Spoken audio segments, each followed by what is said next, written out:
Facebook খুললেই শুধু দেখা যাচ্ছে এই ফটোসগুলো, তাই প্রায় 90% মানুষজনের বোধহয় এগুলো বানানো হয়েই গেছে অলরেডি। ট্রেন্ডিং জিনিসগুলো ফলো করতে খেয়ে না চাই, তাই যারা পারছো না এগুলো বানাতে তাদের আজকে আমি তোমাদেরকে দেখাবো জেমিনাই থেকে কিভাবে তোমরা ফটোগুলো এডিট করবে। তো আমার তো অলরেডি জেমিনাই অ্যাপটা ডাউনলোড করাই আছে, আর যাদের থাকবে না তারা অ্যাপ ডাউনলোড করতে পারো বা গুগল থেকে সার্চ করে বের করতে পারো।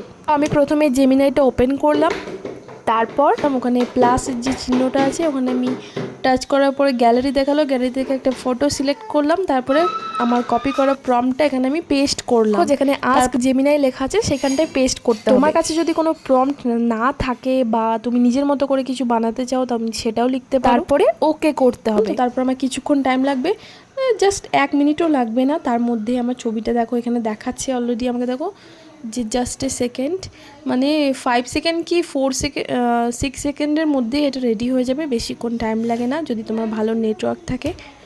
তো তারপরে এখানে কিছুক্ষণের মধ্যেই ছবিটা দেখো একদম পুরো রেডি হয়ে গেছে। হ্যাঁ, তো ছবিটা এবার আমি ওপেন করব, আর ওপেন করার পরে উপরে যে ডাউনলোড অপশানটা আছে দেখো একদম উপরে রাইটে, তো ওখানে টাচ করলেই ইমেজটা ডাউনলোড হয়ে যাবে। তারপরে তোমরা গ্যালারিতে গিয়ে ছবিটা একদম দেখতে পাবে, তারপরে যেখানে খুশি তুমি আপলোড করে দাও।